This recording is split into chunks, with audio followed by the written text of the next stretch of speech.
નમસ્કાર ગુજરાતના અધિકારી મિત્રો, આજે આપણે જોવાના છે 12 જૂન 2025નું મોસ્ટ ઇમ્પોર્ટન્ટ કરંટ અફેર। તે પહેલાં ખાસ કરીને ચેનલ ઉપર નવા હોય તો ચેનલને સબસ્ક્રાઈબ કરી લેવી, વિડીયો પસંદ આવે લાઈક કરવો અને તમારા મિત્રો સુધી અવશ્યથી શેર કરી દેવો।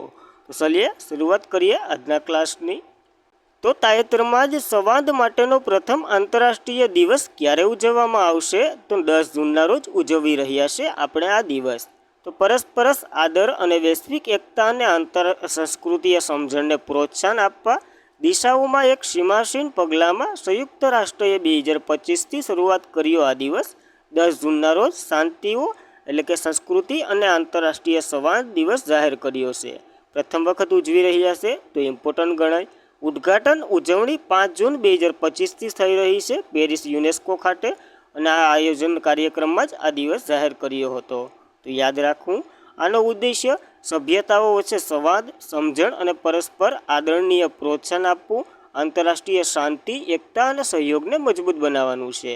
જ્યારે 9 જૂને વિશ્વ માન્યતા દિવસ ઉજવીએ છીએ આપણે। તો આ બંને ઇમ્પોર્ટન્ટ દિવસો યાદ રાખવા। ત્યારબાદ જૂન મહિનાના દિવસો જોઈએ। 1 જૂન વિશ્વ દૂધ દિવસ, 1 જૂને વૈશ્વિક માનવ પિતાનો દિવસ પણ હોય, 2 જૂન તેલંગાણાનો સ્થાપના દિવસ, 3 જૂન વિશ્વ સાયકલ દિવસ, 5 જૂન વિશ્વ પર્યાવરણીય દિવસ, 7 જૂન વિશ્વ ખાદ્ય સલામતીનો દિવસ, 8 જૂન વિશ્વ મહાસાગરીય દિવસ અને વિશ્વ મગજની ગાંઠનો દિવસ, 9 જૂન આંતરરાષ્ટ્રીય અલ્કાયન્સ દિવસ આપણે ઉજવી રહ્યા છે આ દિવસો। ત્યારબાદ 2024માં માતૃભૂમિ સાહિત્ય પુરસ્કાર કોને એનાયત કરવામાં આવ્યો છે? તો સરાહાન જોસેફને મળશે આ એવોર્ડ આપી દીધો। તો પ્રખ્યાત લેખિકા છે સરાહાન જોસેફ, જે 2024 માતૃભૂમિ સાહિત્ય પુરસ્કાર મળ્યો છે। આ પુરસ્કાર જ્ઞાનપીઠ પુરસ્કાર વિજેતા પ્રતિભા રે દ્વારા કોઝિકોડમાં આપવામાં આવ્યો, અને તેને 3 લાખ રોકડ પુરસ્કાર, પ્રશસ્તિપત્ર અને એમવી દેવક દ્વારા એક શિલ્પનો સમાવેશ કરવામાં આવે એટલી વસ્તુ આ મહિલાને મળી, સરાહાન જોસેફને। તો યાદ રાખવું, જ્યારે આ મલયાલમ સાહિત્ય સામાજિક મુદ્દાઓ તેમના નિર્ભર અવાજ સરાહાન જોસેફની પ્રશંસા કરી, અને તેણીએ અગાઉ કેરળ સાહિત્ય અકાદમી અને સાહિત્ય અકાદમી પુરસ્કાર પણ જીતેલા છે। કોણે? તો કે સરાહાન જોસેફે। તો આ મુખ્યત્વે એવોર્ડો યાદ રાખવા સાહિત્ય માટે મળેલો છે। ત્યારબાદ તાજેતરમાં જ કયા રાજ્ય અથવા તો યુનિયન ટેરિટરીએ નેવા પ્રોજેક્ટ અંતર્ગત વિધાનસભાને ડિજિટલાઇઝેશન કરી છે? તો પોંડુચેરીએ આવું કર્યું છે। તો જોઈએ તો પોંડુચેરી વિધાનસભા, જે કેન્દ્ર રાષ્ટ્રીય ઈ વિધાન એપ્લિકેશન છે ને, જેને નેવા તરીકે આપણે ઓળખીએ ને, એ અમલ મૂકવામાં આવ્યું અને ભારતની પસંદગીના રાજ્ય અને કેન્દ્રશાસિત પ્રદેશોના જૂથમાં જોડાયું, જે વિધાનસભાની કાર્યવાહી ડિજિટલાઇઝેશન દ્વારા કાર્યક્રમ આ યોજશે। ટૂંકમાં આખી વિધાનસભા ડિજિટલ એપ્લિકેશન મુજબ કાર્ય કરશે। અને કેન્દ્રીય માહિતી અને પ્રસારણ સંસદીય બાબતોના રાજ્યશ્રી મંત્રી એલ મુરુગન, જે સોમવારે અહીં એક ખાનગી હોટલમાં આયોજિત એક કાર્યક્રમમાં આ જાહેરાત કરી, અને આ એપ્લિકેશનનું અનાવરણ તો ન કહેવાય પણ ઉદ્ઘાટન કર્યું પોંડુચેરી ખાતે। તો જોઈ લઈએ નેવાનો હેતુ, તો સંસદીય કાર્યને ડિજિટલ બનાવવું, પ્લેટફોર્મ વિધાનસભાનું કામ ઓનલાઈન કરવામાં મદદ કરવું, જેવા સાંસદો અને ધારાસભ્યના કાગળને કામને બદલે ડિજિટલ દસ્તાવેજ મેળવી શકે। અને આ રાષ્ટ્રીય ઈ વિદ્યાલય એપ્લિકેશન સૌપ્રથમ નાગાલેન્ડ દ્વારા લાગુ કરવામાં આવ્યું હતું, અને નાગાલેન્ડ 2022માં પેપરલેસ ક્ષેત્રમાં નેવા કાર્યક્રમ લાગુ કર્યો હતો, જે 2022માં, ત્યાર પછી હવે પોંડુચેરી જોડાયું। તો યાદ રાખવા બંને રાજ્ય। ત્યારબાદ રાષ્ટ્રીય ઈ વિદ્યા એપ્લિકેશન શું છે એ પણ ચર્ચામાં રહ્યું। પ્રધાનમંત્રી મોદીના નેતૃત્વ હેઠળ શરૂ કરાયેલી એક મોટી ડિજિટલ પહેલ છે, જેનું સંચાલન સંસદીય બાબતોના મંત્રાલય દ્વારા કરવામાં આવે, જેનો ઉદ્દેશ્ય એક જ પ્લેટફોર્મ હેઠળ તમામ 37 રાજ્ય અથવા તો કેન્દ્રશાસિત પ્રદેશ બંને આવી જાય છે। આ પ્રોજેક્ટ 15 જાન્યુઆરી 2020ના રોજ જાહેર રોકાણ બોર્ડને મંજૂરી આપી હતી, એટલે કે 2020 દ્વારા શરૂ થયો હતો, અને આને તો કે 673.94 કરોડનું બજેટ પણ ફાળવવામાં આવ્યું હતું, અને લાગુ કરનાર પહેલું રાજ્ય નાગાલેન્ડ આપણે જોયું। હાલ બીજું તો કે પુડુચેરી બન્યું। રાજ્ય કહું કે યુનિયન ટેરિટરી કહું તો પહેલું, નકર બીજું, જેમ પ્રશ્ન આવે એવી રીતના જવાબ દેવો।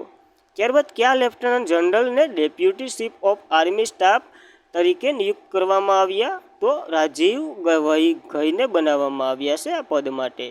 તો પાકિસ્તાનના director general of military operation એ ગયા મહિને યુદ્ધ વિરામના વાટાઘાટોમાં બોલાવ્યા હતા, અને તેમને સોમવારે ડેપ્યુટી ઓફ આર્મી સ્ટાફ તરીકે નિયુક્ત કરવામાં આવ્યા. અને ઓપરેશન સિંદૂરમાં અને બહુ મહત્ત્વનો ફાળો હતો. વધુમાં તેઓ DGMOનું સભ્યપદ પણ મળ્યું છે. જ્યારે ડેપ્યુટી ચીફ એ ભારતીય સેનામાં ઓપરેશન અને ઇન્ટેલિજન્સ ડિરેક્ટર સહિત અન્ય મહત્ત્વપૂર્ણ શાખામાં દેખરેખ કરે છે એવું એક પદ છે, તો યાદ રાખવું. અને સંરક્ષણ મંત્રાલય દ્વારા આ બધી જાહેરાત કરવામાં આવી છે, તો ખાસ યાદ રાખવા રાજીવ દહીને. ત્યારબાદ આપણા ત્રણેય સેનાના વડાને જોઈ લઈએ. આર્મી ચીફ ઉપેન્દ્ર ત્રિવેદી છે, નેવલ ચીફ દિનેશકુમાર ત્રિપાઠી છે અને એર માર્શલ ચીફ અમરપ્રીત સિંહ છે. જ્યારે ત્રણેય પાંખોના વડા તો કે ઉપર જ હોય છે. કોણ? તો કે રાષ્ટ્રપતિ પોતે. ત્યારબાદ ભારતનો પ્રથમ ઈ વેસ્ટ રિસાયકલિંગ પાર્ક ક્યાં બનાવવામાં આવશે? તો દિલ્હી ખાતે નિર્માણ પામી રહ્યો છે આ પાર્ક. તો પર્યાવરણ મંત્રી જે મજંજરી શ્રી રિસાએ સોમવારે જાહેરાત કરી. દિલ્હી સરકાર ઉત્તર દિલ્હી હાલબી ક્લાસ ભારતનો પ્રથમ ઇલેક્ટ્રોનિક કચરો એટલે કે ઇલેક્ટ્રોનિક જે કચરો હોય ને એને ઈ કચરો કહેવામાં આવે ઇકો પાર્ક વિકસાવી રહ્યો છે અને આના માટે એક પ્રોજેક્ટ હાથ ધર્યો છે. દિલ્હી સરકારના એક નિવેદન અનુસાર 11.4 એકરમાં ફેલાયેલો હશે. 15 વર્ષ કલેક્શન સમયગાળા માટે જાહેર, ખાનગી અને ભાગીદારી ધોરણે ડિઝાઇન કરવામાં આવશે. Build, finance, operation, transformer model હેઠળ બનાવવામાં આવી રહ્યો છે. 51,000 ટન સુધી ઈ કચરાની પ્રક્રિયાનું અહીં ડિઝાઇન અથવા તો નાશ કરવામાં આવશે પ્રદૂષણ વગર. તો ખાસ એ મુજબ આ પાર્ક નિર્માણ પામી રહ્યો છે. ત્યારબાદ એક ઓનલાઈનર જોઈ લઈએ. અમૂલ સ્પેનમાં દૂધ લોન્ચ કરવા માટે કોવાપ સાથે ભાગીદારી કરી, જે સ્પેનની એક કંપની છે ને એની સાથે. તો જોઈ લઈએ. ગુજરાત કોઓપરેટર મિલ્ક જે માર્કેટિંગ ફેડરેશન એટલે કે અમૂલ, જે અમૂલ બ્રાન્ડ નામ હેઠળ ઉત્પાદન માર્કેટિંગ કરે છે. તે સ્પેન અને યુરોપમાં તેમનું મુખ્ય દૂધ ઉત્પાદન રજૂ કરવા માટે સ્પેનની કોઓપરેશન ડેલ વેલ લોન્ચ પ્રોડક્ટ્સ જેને કોઓપ કહેવામાં આવે એની સાથે ભાગીદારી કરી છે. તો બંને કંપનીના નામ યાદ, એક કઈ કંપની છે એ પણ યાદ રાખવું, કયા દેશની છે ટૂંકમાં એ મુજબ. ત્યારબાદ તાજેતરમાં જ UEFA નેશનલ લીગ ખિતાબ કોણે જીત્યો છે? પોર્ટુગલે જીત્યો ફ્રાન્સને હરાવીને. તો જોઈ લઈએ. ફૂટબોલની ઇવેન્ટ છે, રોનાલ્ડો તમે જોતા જશો. રવિવારે મ્યુઝિકના આલિયા એરેન્જ એટલે કે જર્મની ખાતે પેન્ટલ્સ ટૂટઆઉટ સ્પેન જે હાર્યું અને કોણ જીત્યું? તો કે જે રોનાલ્ડો અને પોર્ટુગલ પોતાનો બીજો UEFA નેશનલ લીગનો ખિતાબ જીતી ગયું.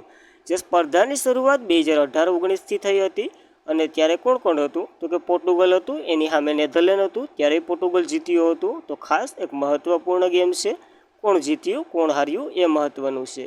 ફૂટબોલની વાત આવી તો ફિફા મહિલા વર્લ્ડ કપ 2025 આપણે તો જોઈ લીધો. હવે એની આગળના ક્યારે યોજાવાના છે ને એ જોઈએ. તો 2027નો બ્રાઝિલમાં યોજાવાનો છે. 2031નો યુનાઇટેડ સ્ટેટ ઓફ અમેરિકામાં, 2035નો ઇંગ્લેન્ડ, સ્કોટલેન્ડ, નોર્થ આયર્લેન્ડ અને વેલ્સમાં યોજાશે. પુરુષની વાત કરીએ 23મો 2024માં કેનેડા, મેક્સિકો અને યુનાઇટેડ સ્ટેટમાં, 24મો 2034માં મોરેકો, પોર્ટુગલ અને સ્પેનમાં, 25મો 2034માં સાઉદી અરેબિયામાં યોજાશે. તો આ યજમાનો દેશો ખાસ કરીને યાદ રાખવા. કઈ ટીમના સૌથી વધુ T20 મેચ રમનાર ખેલાડી નિકોલસ નિવૃત્તિ લઈ રહ્યા છે? તો વેસ્ટ ઇન્ડિઝના ખેલાડી છે જે નિવૃત્તિ લઈ રહ્યા છે. તો વેસ્ટ ઇન્ડિઝ ટેસ્ટ એટલે કે T20 ક્રિકેટમાં રન અને દેખાવનો રેકોર્ડ ધરાવતા નિકોલસ પૂરને સોમવારે આંતરરાષ્ટ્રીય ક્રિકેટમાંથી નિવૃત્તિ લીધી અને 29 વર્ષની પૂર્ણે ઇન્સ્ટાગ્રામ પર આ જાહેરાત કરી અને નિવૃત્તિ લઈ રહ્યા છે. જેણે સૌથી વધુ T20 મેચો રમી અને વેસ્ટ ઇન્ડિઝ T20 મેચો સૌથી વધુ રન બનાવનાર 2275 રન આ ખેલાડીના નામે છે. તો નામ યાદ રાખવું. અને છેલ્લી આંતરરાષ્ટ્રીય મેચ ડિસેમ્બર 2024માં કિંગ્સ કાઉન્ટ બાંગ્લાદેશ સામે રમી હતી. તો ખાસ યાદ રાખવા આ મહત્ત્વના ખેલાડીને. ત્યારબાદ તાજેતરમાં જ કયા રાજ્ય દ્વારા બોર્ડર ટુરિઝમ પહેલ શરૂ કરવામાં આવી છે? તો હિમાચલ પ્રદેશ દ્વારા શરૂ કરાયું છે. તો હિમાચલ પ્રદેશ પર્યટનને પ્રોત્સાહન આપવા પ્રયાસો. હિમાચલ પ્રદેશના મુખ્યમંત્રી સુખવીરસિંહ સુખુએ મંગળવારે શિપકિલા ખાતે સરહદીય પર્યટન પ્રવૃત્તિ શરૂ કરી, જે 3930 મીટર ઊંચાઈ પર સ્થિત એક મોટર પયાર એટલે કે પર્વતીય પાસ પાસે ભારતીય અને ચીનની સરહદ પર કિન્નોર આદિવાસીની સાથે મુલાકાત લીધી અને ત્યાં જ આને લોન્ચ કરવામાં આવ્યું. આ પહેલનો ઉદ્દેશ્ય પર્યટન દ્વારા સરહદીય વિસ્તારોમાં આજીવિકાનો તક વધારવો, ત્યાંના મૂળભૂત માળખાની સુવિધાને મજબૂત કરવી અને સ્થાનિક લોકોમાં મુખ્ય પ્રવાહ સાથે જોડવો. તો ખાસ આ ફાયદા છે, યાદ રાખવા આપણને. હિમાચલ પ્રદેશની વાત કરીએ તો 2 કેપિટલ છે, શિમલા અને ધર્મશાળા. મુખ્યમંત્રી સુખવીરસિંહ સુખુ છે અને ગવર્નર શિવ પ્રતાપ શુક્લા છે. યાદ રાખવી આ ઇમ્પોર્ટન્ટ માહિતી. ત્યારબાદ કયા દેશે કેટરીના કૈફને પોતાના પર્યટન માટે વૈશ્વિક બ્રાન્ડ એમ્બેસેડર તરીકે નિયુક્ત કર્યા છે? તો માલદીવ, જે હરી કરવાવાળો દેશ છે ને, એને કર્યું. તો બોલિવૂડ અભિનેત્રી કેટરીના કૈફે માલદીવ પ્રવાસ માટે એક નવા વૈશ્વિક બ્રાન્ડ એમ્બેસેડર તરીકે નિયુક્ત કરવામાં આવ્યા. આ નિવેદન પણ આ માલદીવ માર્કેટિંગ અને પબ્લિક રિલેશન્સ કોર્પોરેશન તે સમર સેલ અભિયાન શરૂ કર્યું, અને જેનો હેતુ તો કે અદ્ભુત દ્વિકલ્પીય સમૂહ તથા પ્રવાસીએ આકર્ષવા માટે. કેટરીના માત્ર એક સફળ અભિનેત્રી જ નહીં, પરંતુ એક પ્રેરણાત ઉદ્યોગપતિ પણ છે. એટલા માટે આ હરી કરી છે માલદીવે, યાદ રાખવું. અને હમણાં આપણે મોદીજી સાથે જે ઘટના જોઈ હતી, જે લક્ષદ્વીપને વિકસાવવામાં, એટલે આને થોડુંક ઠેસ પહોંચે એવું બધી છે, બહુ લાંબુ છે. ઇન્ડિયા, જે 5000 યર્સ ઓફ હિસ્ટ્રીના લેખકનું નામ જણાવો? તો કે ઓન્ડ્રે ડુસંક છે. આ એક લેડી મહિલા છે જેને આવું. તો Aurangzeb the man and the myth લખ્યા પછી ઇતિહાસના વિદ્વાન અને પ્રેમિકા અમેરિકન સ્થિર ઇતિહાસકાર ઓન્ડ્રે ડુસંક વાંચવા માટે ઉત્કળ છે, જે ઘણીવાર ભારતીય ઇતિહાસ પર એક નવી દૃષ્ટિકોણ રજૂ કરી. તેમનું નવીનતમ પુસ્તક India 5000 years of history on the subordinates છે, અને આ ઉપખંડીય ઇતિહાસ એક વિશાળ દૃષ્ટિકોણથી રજૂ કરવામાં આવ્યો, જેમાં જીવનના પ્રારંભિક સંકેતોથી લઈ અને 21મી સદીના સૌથી મહત્વપૂર્ણ સામાજિક, રાજકીય, ધાર્મિક, બૌદ્ધિક અને સાંસ્કૃતિક ઘટનાઓની દસ્તાવેજ કરેલ છે. તો ખાસ લેખક અને પુસ્તક બંને નામો યાદ રાખવા. અમેરિકાથી લખાયું. અને આજના માટે એટલું જ હતું. ખાસ કરીને મિત્રો, વિડીયો પસંદ આવે લાઇક કરવો, તમારા મિત્રોને શેર કરી દેવો, અને ચેનલ પર પ્રથમ વખત હોય તો સબસ્ક્રાઈબ અવશ્યથી કરી દેવી. Thank you for watching this video. જય હિન્દ, જય ભારત.